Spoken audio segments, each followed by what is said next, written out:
this is certainly a hot topic. And, you know, integrating AI into your job hunt, you're not just going to keep up with trends. I think you're going to gain a competitive advantage. You're going to save some time and likely maximize your potential for success. And AI is very quickly revolutionizing the way people search for jobs, making the process faster, smarter, more effective. And in today's competitive job market, AI tools are going to help you stand out. They're going to help you get past the applicant tracking systems. They're going to help you to tailor your cover letter, and they're going to help you find job opportunities that align with your skills. There are already, we've all been using LinkedIn forever, but it's really an AI tool suggesting personalized networking opportunities for you, saying, this is a person you might be interested in meeting, providing invaluable insights into company cultures, and tools like ChatGPT, which we'll look at in a bit, can simulate interviews, help you refine your responses, boost your confidence. So by embracing AI, I think that you'll not only save time, but you'll position yourself as tech savvy and adaptable, and keep pace with everyone else who's using it in what is really an evolving recruitment landscape now. So leveraging AI isn't just an advantage. It's becoming essential in order for you to stay ahead.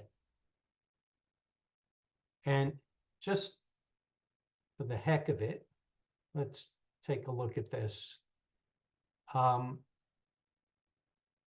So while you guys were talking, I took my elevator pitch and I stuck it into ChatGPT, and I just said, here's my elevator pitch, improve it. And so it said, I'm Lew Bader, a finance executive with a passion for transformation. I see finance as more than just numbers. It's about leveraging analysis, human insight, and technology to drive real change.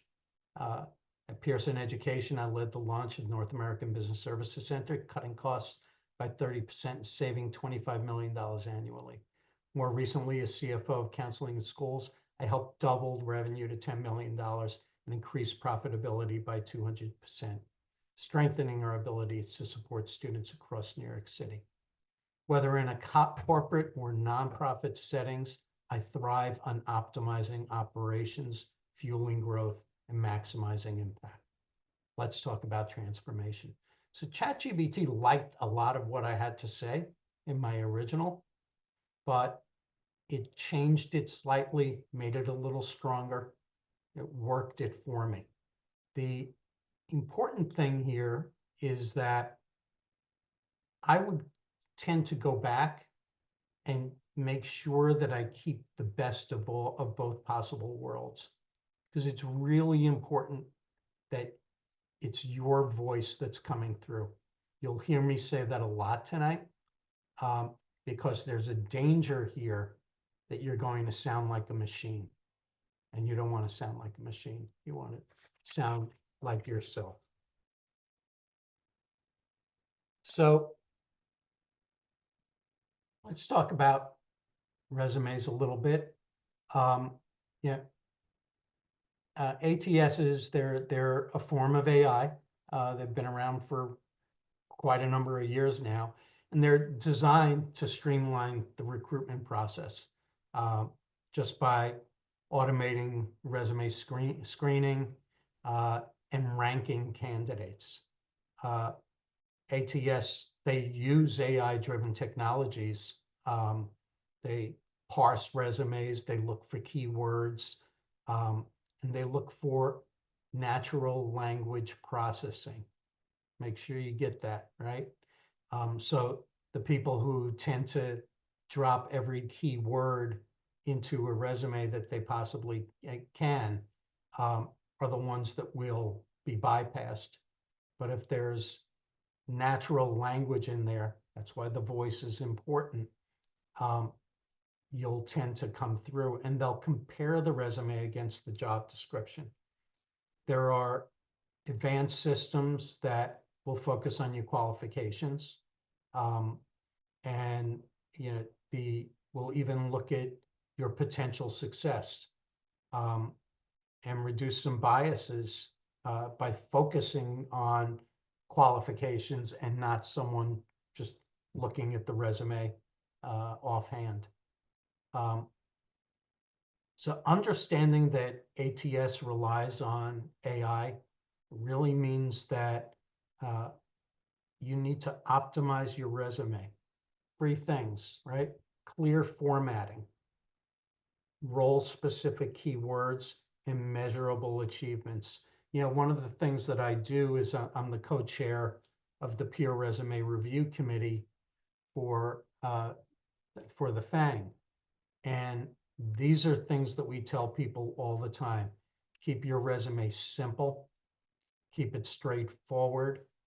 Don't make it too wordy, too long, and make sure you tailor it to the job that you're applying for, looking for the role-specific keywords. And the most important thing in a resume are your achievements, what you've done. Are they measurable? And do they reflect the type of experience that the recruiter would be looking for? There is a system out there called ResiMatch. It's free for now. Of course, you can always upgrade in it. But it's an AI-powered tool, and it'll analyze your job, your resume against a particular job. So let me show you what I mean here. A little while ago, I went in and I just looked in Indeed for a CFO job, right? And then I went into ResiMatch, and somehow that winds up on Cultivated Culture. Don't ask me how. And they ask you to upload your resume and upload the job description.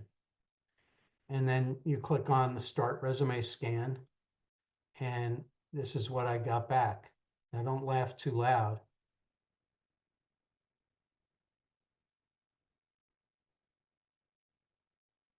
There we go. Great start.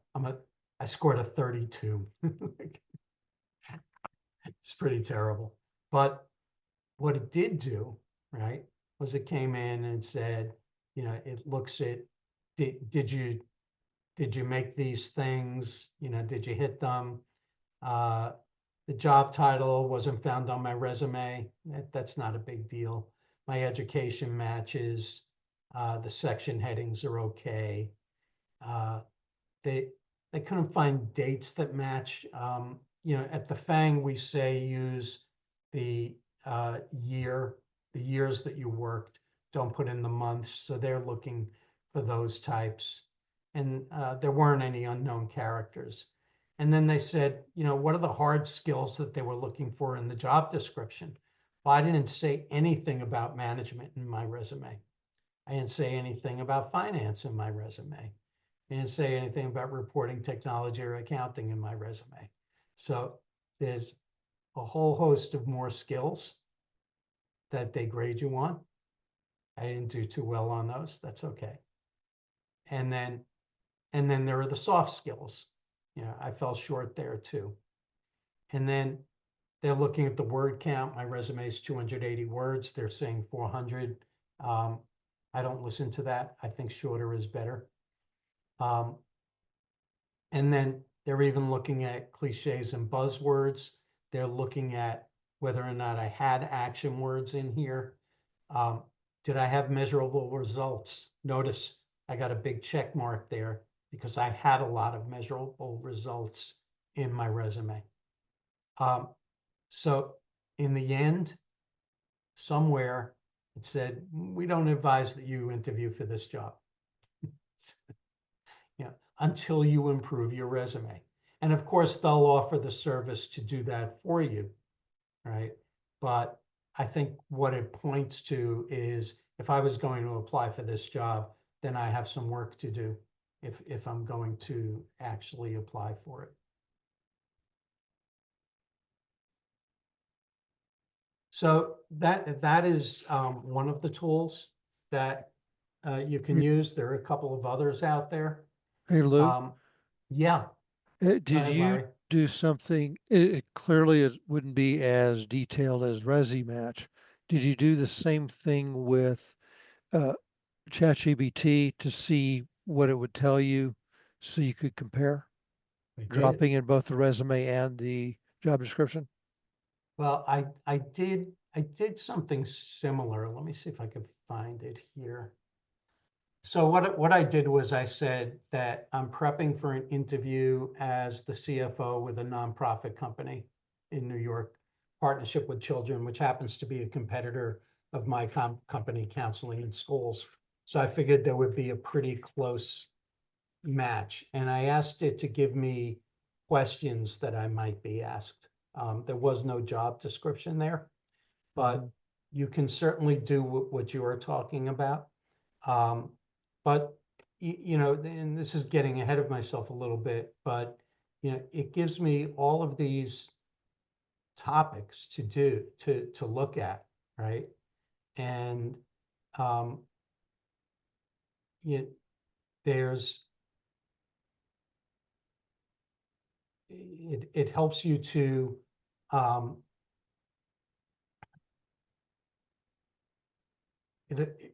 it will help you to prepare yourself for it, right? So even here, I said, describe a time when you've had to solve a difficult financial problem in a nonprofit context. My response was, we weren't being paid by the city of New York because they changed their billing and payment system. We were hard pressed for cash. I had to pivot and focus the organization on providing only essential services. And what it did was it said, this is a strong example. Okay, here's a better response.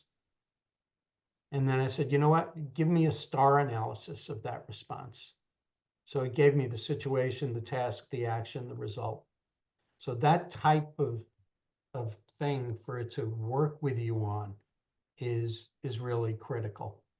I don't think that I had in here what you had described, Larry, but here's my feedback summary. Here's my resume, and it gave me feedback on that. So that, here they're saying, like, here are some bullet points for your skills section. So it will break down your resume for you. Okay, And I good. think, Larry, you're right. It would definitely work if you put in the job description and your resume and said to it, can you tell me which one will, can you analyze my resume versus this job and tell me what I could do better? Thank you. So, critical in all of this, and I tell people this all the time with the resumes, you have to tailor your resume for the job, right? And customizing a resume for different tools, roles, using AI insights will help ensure that your resume will more closely match with the specific requirements of each job. ResiMatch can analyze the job description and highlight the skills, the keywords you need, and help you highlight the experiences that are most relevant to the role. So when it tells you, that you're missing something specific, you can go back and think about the roles that you've had and the accomplishments that you've made over the years, and how you can integrate them into your resume. You know, you can therefore showcase the right accomplishments, such as like leading a cost-saving initiative or managing multi-million-dollar budgets, and present yourself as an ideal candidate for a role. So, and the reason I'm stressing leading and managing is because Resi told me that I didn't stress that in my resume before. So it's not going to write the resume for you.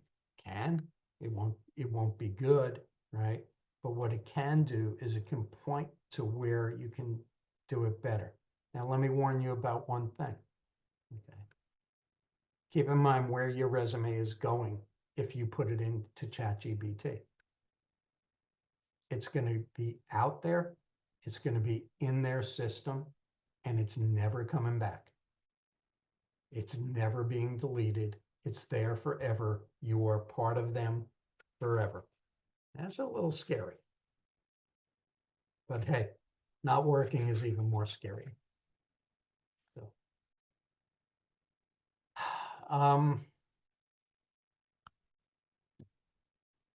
it's networking.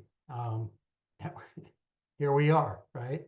There were 34 people signed up to be with us tonight. I think we've got 18 on the call. And those folks are missing the opportunity to network. And, particularly in finance, because of LinkedIn, we're already ahead of the game, because LinkedIn is able to identify people that you might want to connect with. And, other professionals like CFOs and VPs and recruiters in specific industries. And a tool like Sales Navigator can help you refine that search better. I highly recommend investing in Sales Navigator. If you're out there searching, you've got to invest in yourself, and that's a tool that is proven to work really well. But then there are other things that can happen. So, when you look to connect with someone, just pressing that connect button doesn't get it done. But having a personalized message, like, I saw what you wrote and I was really intrigued by it, or I was really impressed by it, and give you an more engaging connection request. ChatGPT can help you do that, and ensure that your outreach is professional and impactful. Platforms like Eventbrite and Meetup can recommend relevant industry events for you. Webinars, workshops where you can build relationships and meet with key decision makers. And I continue to use those even though I'm employed, because I want to stay current with the industry. Especially for me right now, the nonprofit industry. The announcement today that Trump has frozen all funding is kind of scary if you sit where I sit from a finance perspective, and you're responsible for 200 social workers in New York City. The good thing is that they already got an injunction. Whether that will go forward or not, I don't know. Tools like Feedly curate finance and industry-specific news. So if you go to feedly.com, and put in what your interests are, it'll give you fresh insights. And, having something fresh to talk about is really important. So, you want to try and leverage these tools as much as you can. And finally, like managing your network, tracking your conversations with people and your reaches to people, using something like a CRM tool, something like HubSpot, maybe. Those are AI-driven tools. And, using something like that ensures that your networking efforts are intentional, that they're effective, and that you're positioning yourself for success. So it's not just random, though, my friend who went to a wedding and mentioned that he was a finance guy looking for a job, and lo and behold, the person that he was sitting with was the head of HR at Cablevision. At the time, it was Cablevision. And he wound up as a VP finance there. So you never know. Sometimes, you step in it. But most of the time, your job search is and success is the result of hard work and meaningful interactions with people. And keep in mind, most jobs, you land them through networking. You don't land them through recruiters. You don't land them from Indeed. Yes, some people do, but not that often.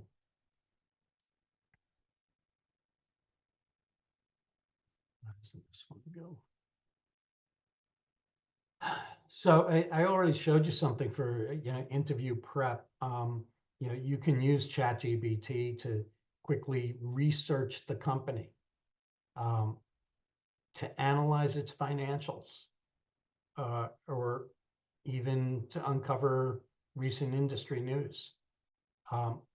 And practicing interview questions, you just saw it, that I was able to do it with the Partnership with Children job.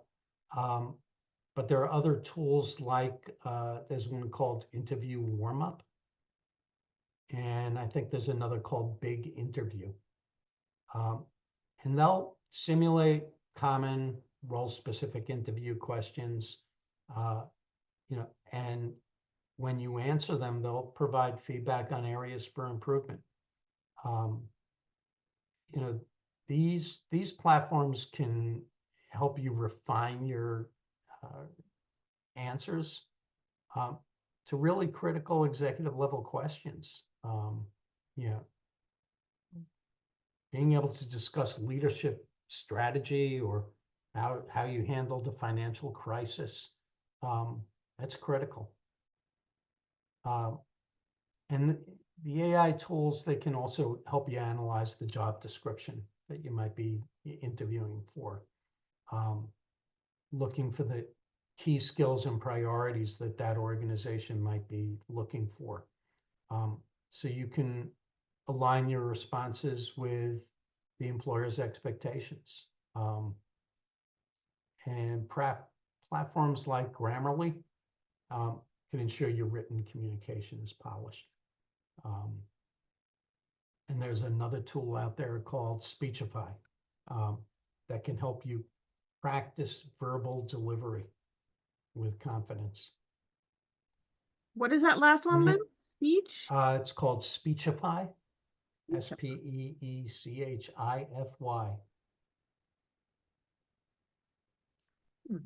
Thank you. And then there are behavioral questions like, generate that'll, you can generate prompts and ask it to guide you through the STAR method, like I showed you earlier that I did. So integrating AI into your preparation process, you'll be better equipped to showcase your expertise and hopefully ace the interview. Not always easy to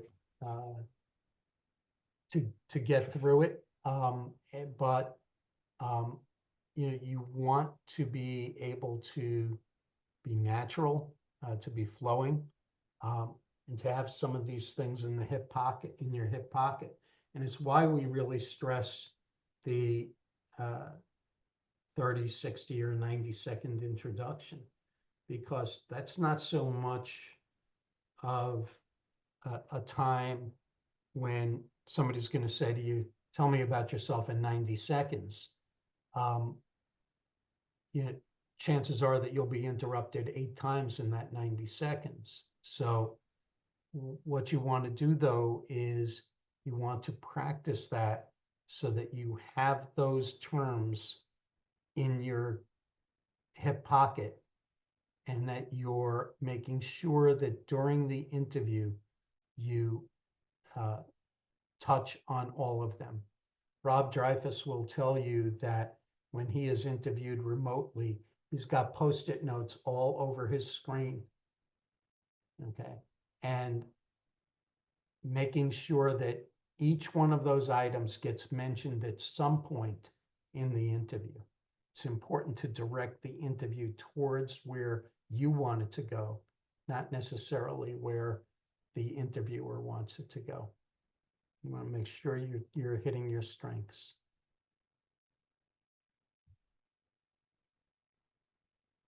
AI can help you upskill.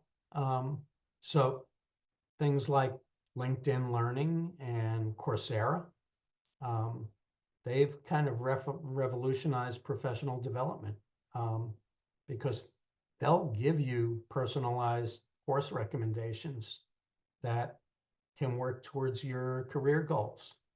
So they'll look at your profile, look at your career path, look at industry trends, and provide you with targeted learning opportunities that will address specific skill gaps.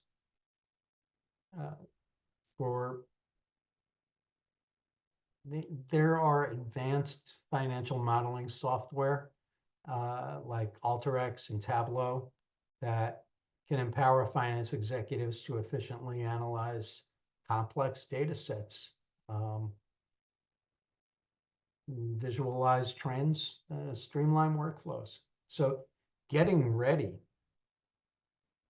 for that next position that you're going to have, and having these tools at your beck and call, I think, is really important. And these are platforms that can help you with that. And then there are leadership capabilities, improving those, something like Coach Hub, that will help with it. And just you can leverage AI for predictive analytics. It enables you to improve your decision making and to forecast risks with greater precision. I wonder if the NVIDIA people have used it at all. By embracing these tools, we can stay ahead in a competitive job market, but we can also contribute more effectively to the organizations that we work in. So this is a big one for me. Yeah, go ahead. Quick question. Any specific courses where we can look at it, AI to improve forecasting? I'm sorry, I didn't quite get the question. Any specific training where we can learn about AI for forecasting related? I think if you go into ChatGPT and just ask the question, how can I improve my skills with AI? Well, we do that right now.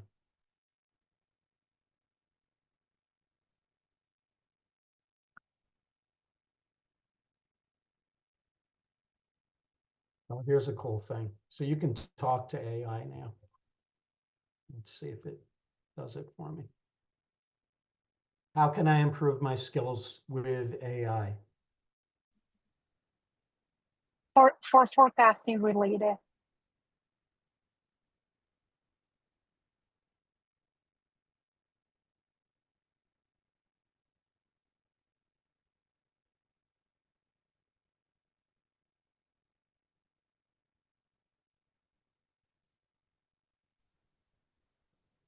I think you stumped it, Lou.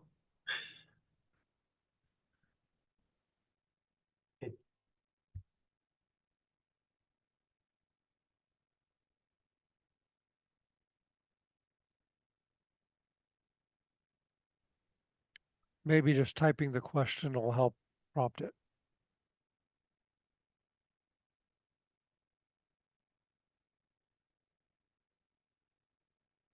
So actually, while you guys were all sitting there, it was talking to me.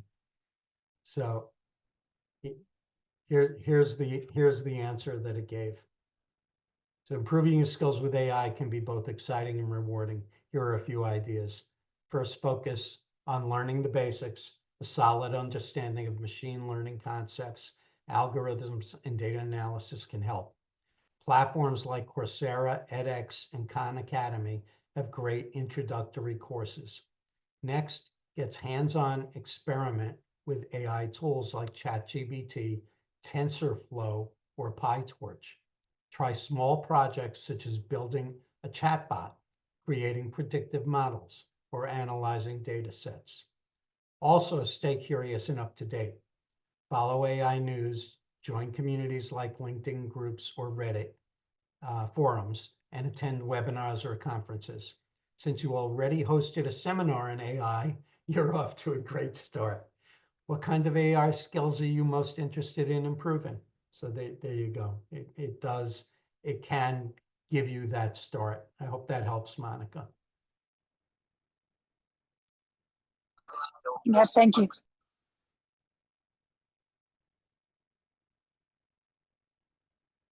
So ethical. So I happen to have a son who's a senior software engineer, and he warns me about the ethics of AI. And one of the really important things is that is your integrity, right? So authenticity is a key. So AI can refine your resume, it can refine your cover letter, but these have to reflect your real skills and your real experience. And transparency is really important. So you should be honest about the fact that you used AI tools in your application.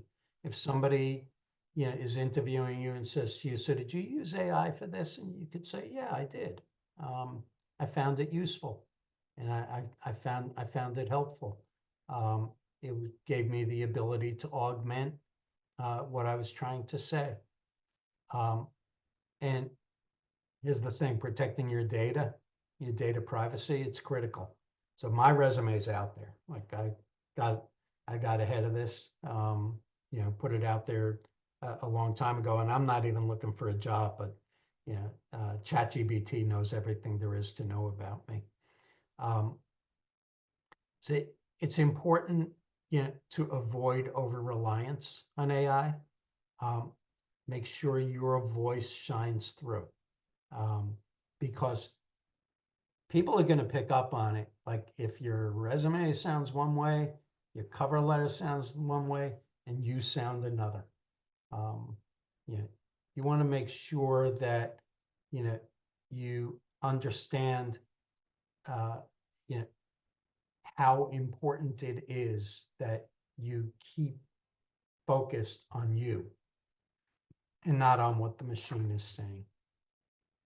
And by the way, make sure you understand the employer's hiring practices.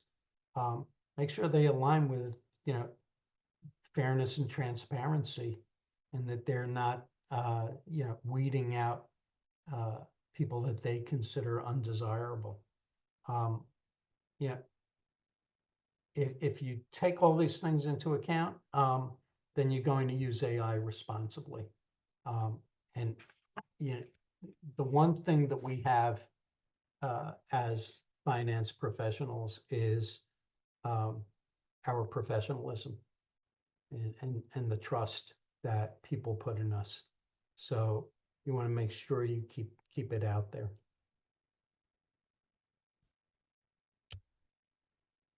So lastly, I'll say it one more time, leverage your voice. It's essential that you stand out and build real connections.